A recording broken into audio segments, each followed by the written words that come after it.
Fala, infernautas! Entrar em contato com o outro lado sempre instigou o homem. Pensar na morte como uma passagem ou uma entrada para uma outra vida, apoiado por crendices e religiões, sempre motivou o homem a tentar meios de comunicação com pessoas falecidas. Desde a infância, sempre existiu essa curiosidade e excitação pelo medo, através de brincadeiras como copo, pêndulo, compasso e até aquela mais recente do Charlie Charlie, em que os alunos fazem na escola para tentar entrar em contato com uma entidade sobrenatural. Apesar desses meios mais baratos e práticos, comuns em festas de Halloween, festas do pijama e até conversas ao redor da fogueira, nenhum deles causa mais curiosidade e terror do que o tabuleiro ou tábua Ouija. Mas de onde veio esse instrumento de comunicação com os mortos? Por que há tanta curiosidade em cima deles? E quais são os filmes em toda a história do cinema que utilizaram essa tábua para comunicar com pessoas falecidas? Este é o tema desta edição de Dissecando o Medo.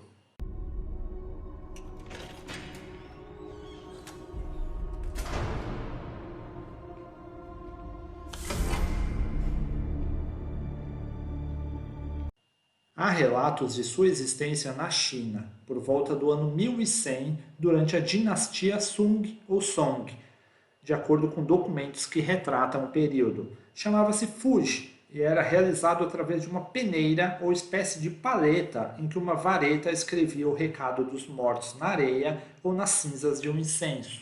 Seu uso se intensificou durante a dinastia Ming, até seu esquecimento na Qing, quando a versão introduzida por Elijah Bond tornou-se popular a partir de julho de 1890. Durante a Guerra Civil, o processo de comunicação, seja em sessões em grupo ou com papéis afixados nas paredes, se ampliou pela necessidade dos parentes de entrarem em contato com os soldados mortos. Juntamente com Elijah Bond, jornais da última década do final do século XIX começaram a apresentar espiritualistas que conseguiam o contato através de uma tábua de comunicação, a chamada Talking Board. Mas não foi visto como algo empreendedor até Charles Kennard expor um relato de algo mágico que realmente aconteceu, conseguindo investidores para a Kennard Novelty Company, especializada na manufatura de tábuas de comunicação. Mas foi em 1901, com o empregado de Bond, William Foote, que iniciou a produção do que denominou Ouija, uma palavra que no Egito Antigo significava boa sorte.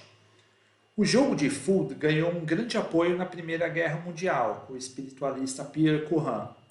Após passar por algumas companhias, o tabuleiro Ouija foi comprado pela Parker Brothers e posteriormente vendida pela Hasbro em 1991. O Ouija ganhou outros nomes e configurações ao longo de sua evolução, incluindo regras variadas e conceitos diversificados. Chegou a ser objeto de estudos científicos com conclusões que apontam como uma resposta ideomotora, parte de um movimento involuntário e inconsciente do corpo, ao invés de optar, obviamente, pela existência real de entidades controladoras. De todo modo, o tabuleiro Ouija tornou-se realmente popular. Apareceu em livros, poemas, canções e, claro, filmes de gêneros diversos. Talvez a primeira relação do fã de terror com um artefato tenha sido com O Exorcista de 1973, quando a pequena Regan diz ter tido contato com o tal Capitão Holt, antes das manifestações físicas de possessão. No entanto, a primeira aparição oficial foi numa animação de 1920 de Max Fleischer, com Coco the Clown, chamado Out of the Inkwell Ouija Board. O personagem animado, diante de uma casa assombrada, sai do papel e utiliza a tábua para se comunicar. Não é terror, mas pode incomodar pela ausência sonora e pelas expressões dos humanos. Finalmente, ele seria um objeto assustador num filme de terror em O Solar das Almas Perdidas, de 1944, dirigido por Lewis Allen, um dos primeiros longas sérios a trazer fantasmas. Dois irmãos, interpretados por Ray Milland de O Homem dos Olhos de Raio-X e Ruth Hussey, do Sol de Outono, compram um casarão numa região costeira da Inglaterra, já sabendo que o local é considerado assombrado desde uma tragédia ocorrida há muitos anos envolvendo a morte de duas mulheres. Querendo entender por que as almas estão perdidas por ali, eles fazem o jogo do copo, seguindo a estrutura da tábua Ouija, com letras espalhadas além do yes e no. Não encontrarão as respostas que procuram, apenas irão desperdiçar um copo, mas a cena entrou para o registro do gênero como uma das primeiras a aparecer num longa de horror. A tábua apareceria em seu modo conhecido apenas em 1960, com a primeira versão de 13 Fantasmas, de William Castle. Nele, uma família herda uma mansão repleta de fantasmas, ignorando os avisos do advogado. Uma vez testemunhando os fatos inexplicáveis, é realizada uma sessão espírita com um acessório, para tentar entender as presenças desconhecidas no local. Teve um remake inferior em 2001, sem o charme da produção estilosa de Castle. Um ano antes de aparecer em O Exorcista, o tabuleiro Ouija iria para as mãos do lendário Peter Cushing na antologia Contos do Além, ou Tales from the Crypt, dirigido por Fred Francis.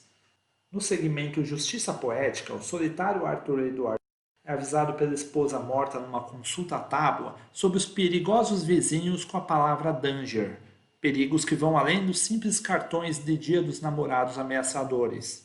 Com o sucesso do clássico de William Friedkin, viriam as cópias O Anticristo, que é a italiana, e Satan, que foi a turca. Este último, com direção de Metin Erskine, traz uma garota de 12 anos chamada Gul, vivendo com a belíssima mãe em Istambul até resolver brincar com a tábua Ouija. É claro que um demônio irá pulsar de seu corpo e um exorcista deverá agir para salvá-la. A produção seguinte a envolver o jogo foi o espanhol Escalofrio, de 1978, comandado por Carlos Puerto e Juan Piquer Simón. Depois viria o australiano Alison Birthday, de 81, e Amityville 3, de 83, o primeiro da franquia sobre a Casa Maldita a contar uma história completamente original. Na cena em que fazem uso de uma tábua Ouija improvisada com letras e um copo, é divertido saber que entre as meninas há uma jovem Meg Ryan. No ano seguinte, o fraco The Devil's Gift, de Kenneth J. Burton, mostraria a viúva Elmira Johnson tentando convocar seu marido Thomas com uma tábua, várias velas e um copo de uísque. Em vez dele, ela é visitada por um demônio arcaico com o rosto aparecendo no copo de bebida. Depois ele acaba possuindo um boneco de macaco tocador de pratos. Na série Galeria do Terror, Tales from the Dark Side, no episódio exibido em 85, The Madness Room, a rica Cat usa a tábua para convocar uma entidade chamada Ben, que residiu no lugar e agora vive no Quarto da Loucura. Em Sorority House Massacre 2, de 1990, de Gene Wynorski, 5 colegiais compram uma casa abandonada para fazer dela uma irmandade, mesmo sabendo que lá foi palco de um massacre 5 anos antes, e resolvem usar a tábua Ouija para entrar em contato com o assassino, resultando em mais mortes e sangues em profusão. Na paródia do exorcista A Repossuída, também de 1990, a tábua também é item obrigatório na possessão de Nancy, interpretado por Linda Blair, restando a Leslie Nielsen a obrigação de salvar a alma da garota.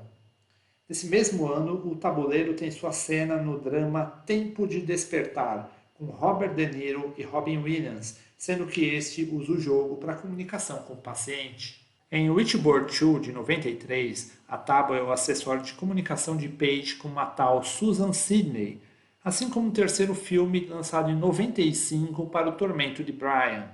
Nesse mesmo ano, seria a vez do péssimo Green, de Paul Matthews, com o monstro sendo despertado por 4 amigos e um sistema de túneis embaixo da casa.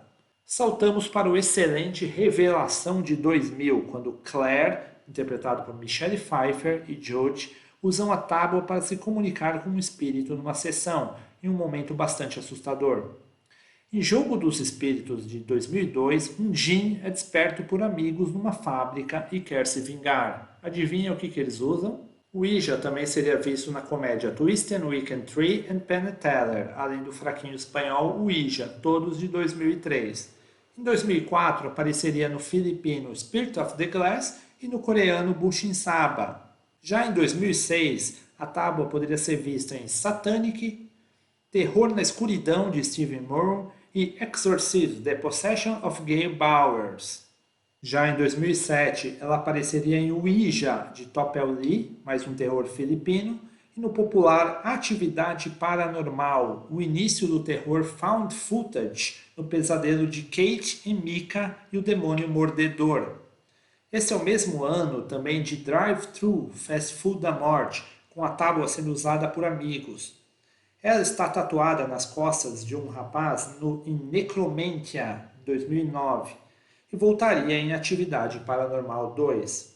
Outros found footage, como os dois da franquia Ouija Experiment, 2013 e 2014, também é vista a tábua, assim como no ótimo Pesadelos do Passado, de 2012, mesmo ano de Fenômenos Paranormais 2, outro found footage. Como era de se esperar, a tábua aparece na franquia que leva seu nome, iniciada com Ouija, o Jogo dos Espíritos, de 2014, e Ouija, a Origem do Mal, de 2016. No meio teve um Ouija Exorcismo, de Nick Stolking, que foi bem fraquinho. Seja em comédias como Inatividade Paranormal 2 ou episódios da série American Horror Story, no 6º episódio da 3ª temporada, pode perceber que sempre tem alguém mexendo numa tábua Ouija. Todos esses filmes mostram quanto pode ser perigoso o uso da tábua. Simplesmente a comunicação com uma pessoa falecida, sem aquelas regras básicas que envolvem, por exemplo, a despedida no final, de repente pode trazer para sua casa um espírito demoníaco.